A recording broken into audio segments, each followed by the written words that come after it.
Hey guys, welcome back to the channel. I've been super busy. I mean, I've just, life's just does its thing, but I wanted to make a quick video. Um, one of the main reasons why I haven't been able to put out so many videos is because I'm using the same laptop for work as I do for the channel stuff. And so I keep disconnecting it, reconnecting it, disconnecting, reconnecting. It just like kind of makes everything kind of complicated, but I'm not even using the laptop right now because my camera's dead, so I'm just recording on my phone, and that's good enough. That's fine. But I wanted to chat a little bit about something that I don't think is spoken about enough, especially in Christian circles and things like that. You know, everybody always hears the term. I have it opened up to the verse ideally here.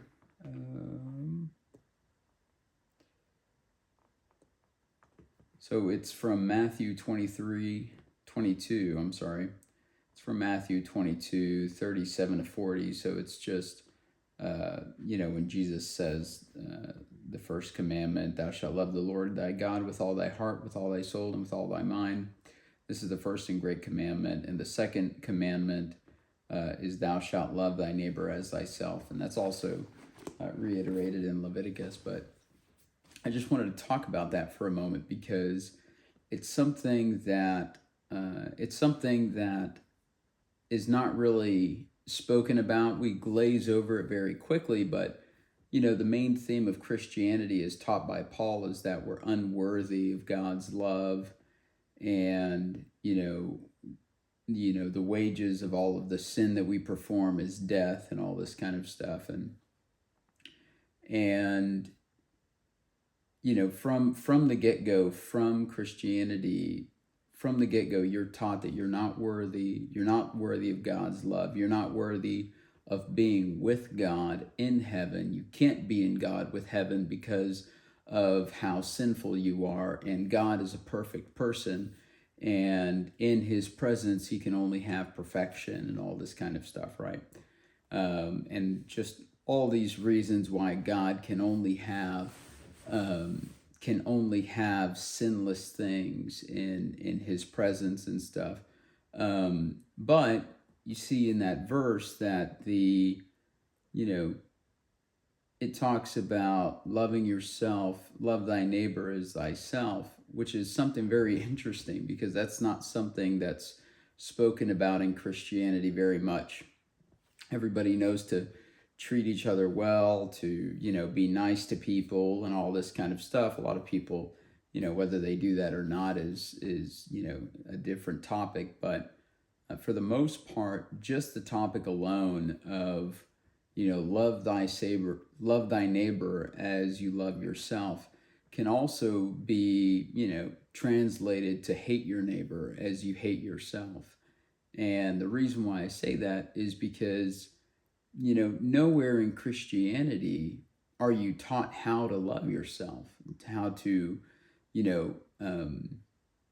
cherish yourself, how to treat yourself, and all this kind of stuff, because we're just taught that we are these sinful beings that are, what's that verse that I was thinking of right off the top of my head? Oh, it was right there. It was, your heart is deceitful and desperately wicked, and who can know it, right? And so if you can't trust your brain, you can't trust your heart, what can you trust? Oh, well, you can trust God. Okay. Well, it doesn't really, it creates this internal chaotic environment of, I don't know who I can trust. I don't know if I can trust that church. I don't know if I can trust that church. I don't know if I can trust that person or that person, because that person may lead me to hell. That person may lead me to hell. This is what I grew up with. So because I'm so scared of everything else, and I'm so scared of, I'm going to stick with what I grew up with. But somebody, came up to me and shared me that what I grew up with was wrong, and they had some compelling evidence that they used from the Bible. So now I'm going to go over here.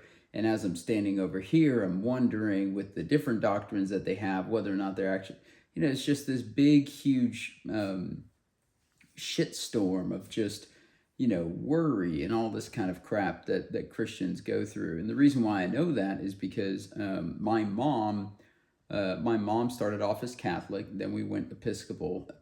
We went to Church of Christ, to Church of God, which apparently those are two denominations. I didn't know. I thought Church of Christ and Church of God were the same damn thing. It sounds the same.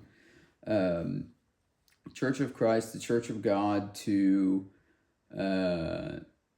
Baptist, and then my mom, so that's where we kind of hung up on, was Baptist. My mom jumped from Baptist to Pentecostal to Presbyterian, back to Baptist to some other church, but it's all this jumping around, and whenever I ask her, are you very, very confident? She just says, well, my confidence is in the Lord. And it's like, well, yeah, but it's just, to me, you just can't be confident in that whole situation. But bringing this back to the purpose of self-love is because, you're taught that you're not worthy. You're taught that, all of the things that you do are going to amount to a sinful death that's worthy of hell. And the only things that matter are, how you treat people, relationships, gods, and I agree with that.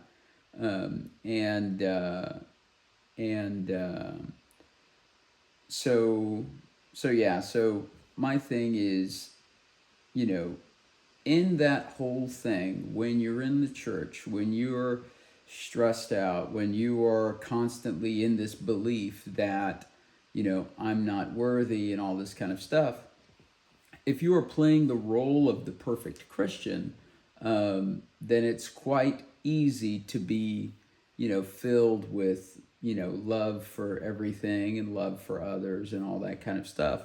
But most people don't play the role of perfect Christians, and the reason is because we have families, we have work that we have to go to, we interact with the general public and things like that, and it's quite a funny thing because you go through all of this interaction with everybody, and you just get dragged down with the negativity of the day, whether it's negative coworkers or negative family or whatever. And all of that negativity, it's kind of affecting you. It's kind of affecting how, you're treating yourself, all this kind of stuff.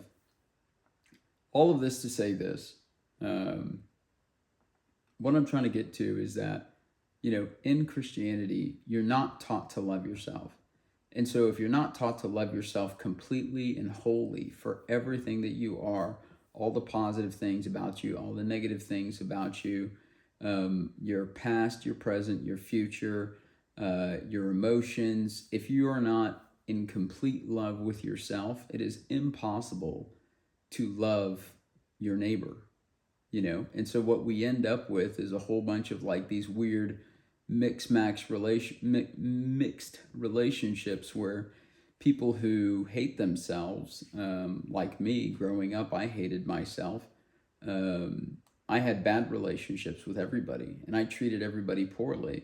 And the reason why I treated everybody poorly is because I just didn't love myself. I hated myself. I grew up in a really rough, competitive family, and was kind of taught from the get-go that I wasn't anything. I wasn't worth anything. And so whenever I walked up to another person, you're getting treated the way I get treated, And so whenever I would interact with people, I would be that all of the kind of hate and crap that was funneled to me would be funneled right back to whoever I was interacting with. And I didn't see it that way at the time. I just saw it as me being me, but me not knowing who I was, right? But that's something that I think is a really big issue with Christianity, is that, we hear that we should love our neighbors as we love ourselves, but we're also not taught that we should love ourselves. We're taught the opposite. We're taught, we're not taught that we should hate ourselves, but we're taught that, well, we're not anything and we're worthy of hell, and all of everything that we could do, we could be the best person in the world, but at the end of the day, God is still going to judge us and say that we're going to go to hell.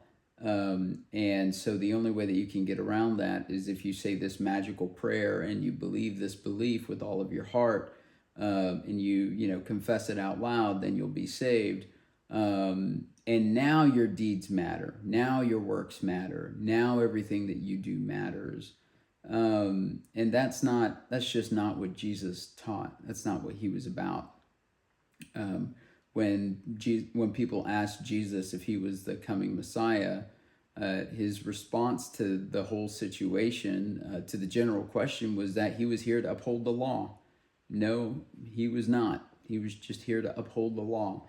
And the law of what, you may ask? Well, some people call it the law of love. Some people call it the law of one. Some people say that it's, the Judaic law or whatever. But, when you look at the Ten Commandments or Judaic law or anything like that, if you look at those commandments in and of themselves, if you look at those commandments, what you can see is that if you love yourself completely, you'll never think to perform any of those actions, right? Because if you love yourself completely and you're loving everybody as you love yourself, then suddenly you don't covet anybody. Suddenly you're not jealous of people. Suddenly you don't care to kill anybody. You don't care to steal from anybody. It's crazy how, that, and in the law of one, you're in this, or in the law of love, you're in this state where your only focus is God. And so, yeah, don't have any other gods before me. That's not it. It's all of the Ten Commandments are suddenly pointless, and it all comes from just this, perfect love casts out fear, whatever. It all comes down to the point of perfect love. If you are in perfect love with yourself, and you are in perfect love with all of your being, the good, the bad, the ugly, the stuff that you don't want to talk about, the things that you want to forget and never do again, everything. If you can completely look at every situation in your life and look at it and love yourself through that, and understand that, you are trying, and that you're a human being in this body that likes to screw stuff up every now and then. But as somebody that I like to listen to, Michael Murdad, he says all the time, to err is human, but to forgive is divine.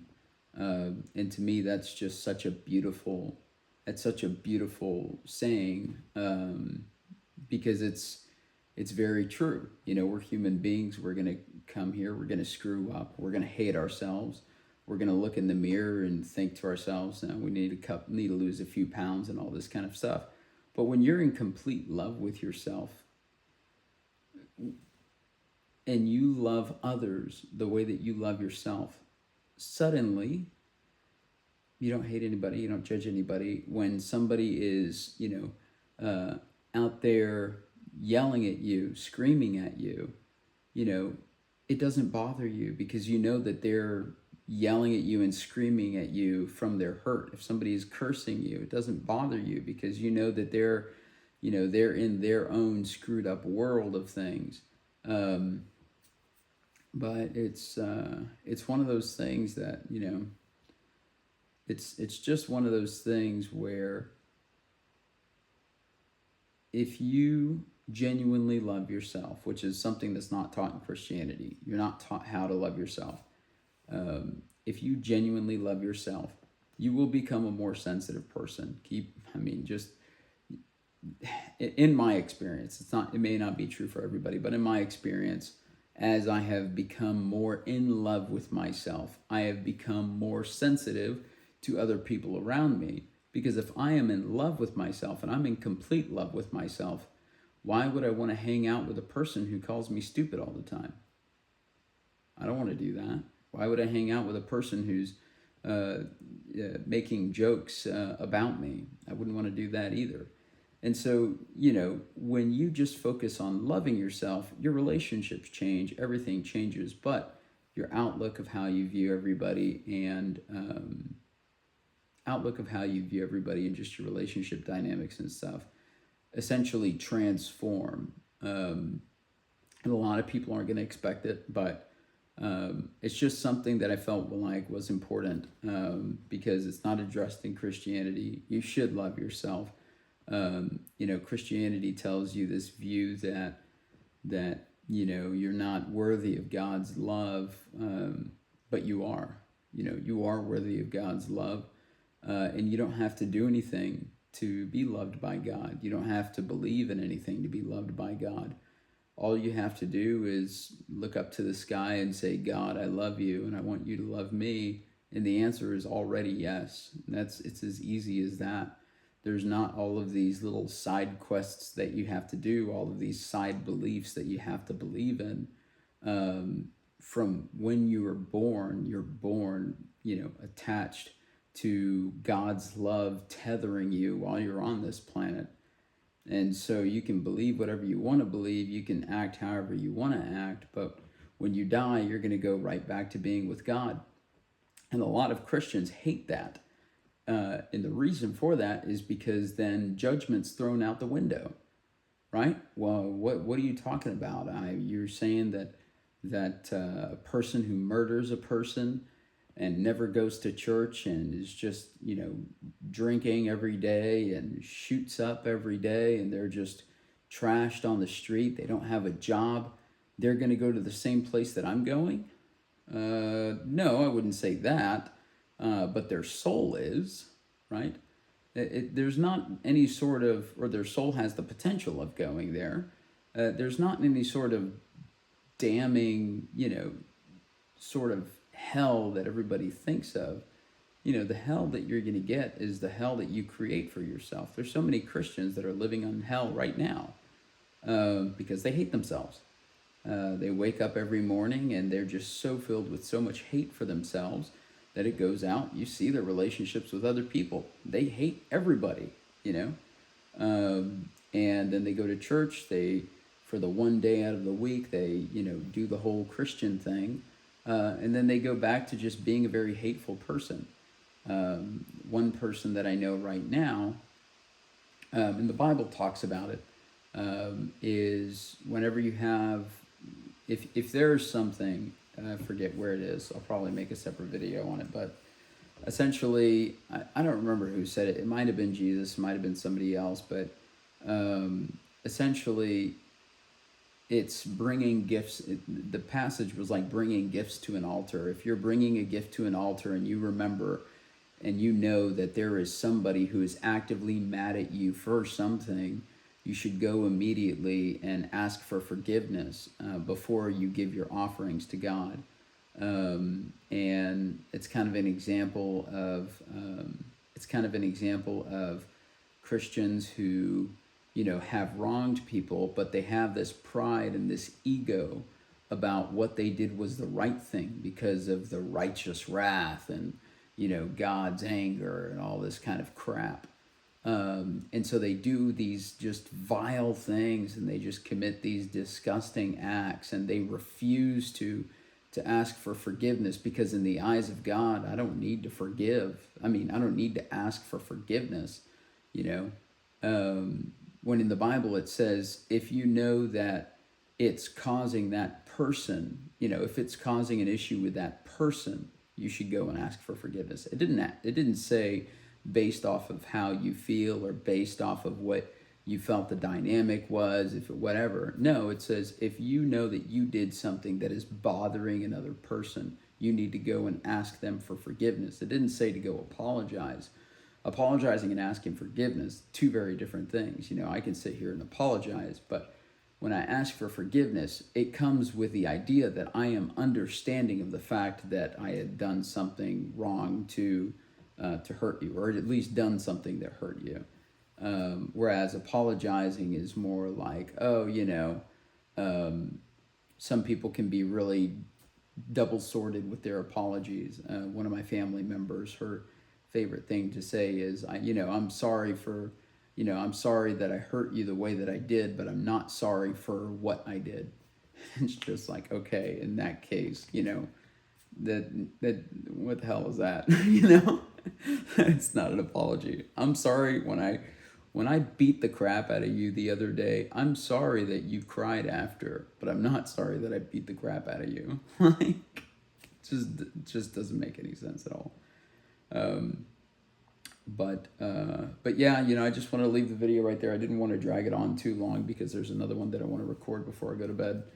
But yeah, I just want to let you guys know that self-love is kind of one of those things that's how, in my experience, that's how you truly get to connect with God, because God is at a point of just such pure love and pure happiness and pure joy that if you are dragging all of the negativity of the world and you're dragging around all of these hates and all of these discriminations and things like that, you're not going to be able to interact with God that often. He'll still be there with you, but it'll be a one-way street, right? Whereas if you raise yourself and you become more light, if you would, with all of the baggage that you're carrying, then you can have a two-way street and a two-way communication with God. But yeah, I just want to leave that there. Just want to let you guys know that. And I'll see you guys later. Okay, bye.